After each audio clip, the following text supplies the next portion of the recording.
Fame Journey Fam! Welcome back to another exciting episode where we dive deep into the stories behind the headlines.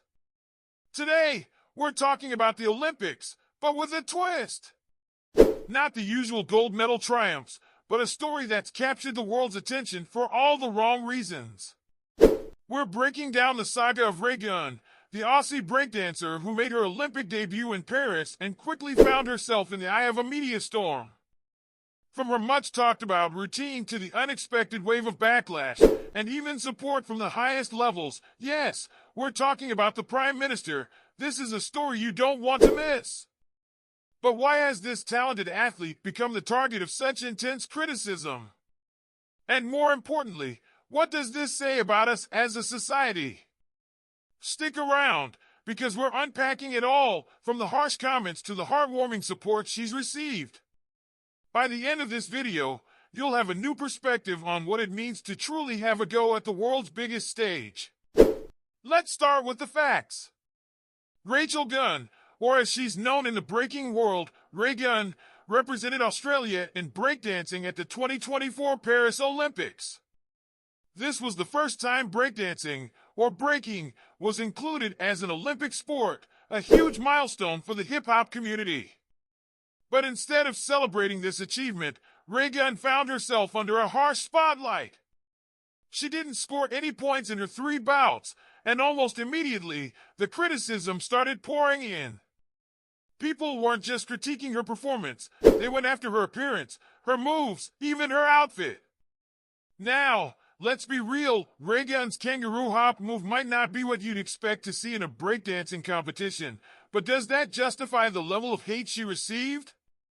We're talking about someone who made it to the Olympics, representing her country.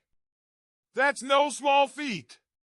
Thankfully, not everyone was ready to tear her down.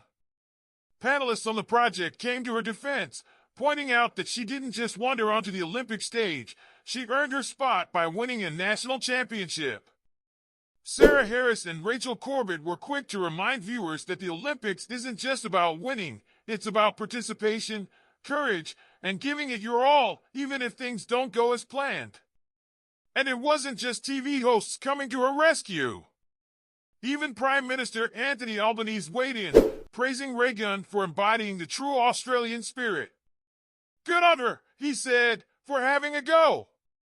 It's rare to see a politician jump into a pop culture debate, but Albo recognized that this was about more than just a performance. It was about standing up for someone who put themselves out there on the world stage. 6-time Olympic cycling medalist and chef de mission Anna Mears also stepped up, calling Raygun an absolutely loved member of the Olympic team. She highlighted Raygun's courage, character, and the fact that she's breaking barriers in a sport that's new to the Olympic scene. Mears even shared a personal story, recalling how she once found herself isolated and in tears, being the only woman in a male-dominated sport. Her support adds another layer to this story. It's about camaraderie, resilience, and the strength it takes to face adversity. But despite all this support, the media circus around Raygun has only grown. Some reporters have even been seen chasing her down the street, as if she's a criminal rather than an athlete who dared to dream big. This really makes you think, why do we tear down those who are brave enough to step into the spotlight? Why do we focus on failures rather than the effort and passion that went into getting there? Raygun's story isn't just about one breakdancer at the Olympics, it's a reflection of how we, as a society, react to those who don't fit the mold. Yes, she didn't win, and yes, her moves might have been unconventional, but isn't that what the Olympic spirit is all about? Trying, failing, and trying again? In a world where everyone's a critic, it's important to remember that every athlete on that stage has worked incredibly hard to be there. And sometimes, just showing up is the biggest victory of all.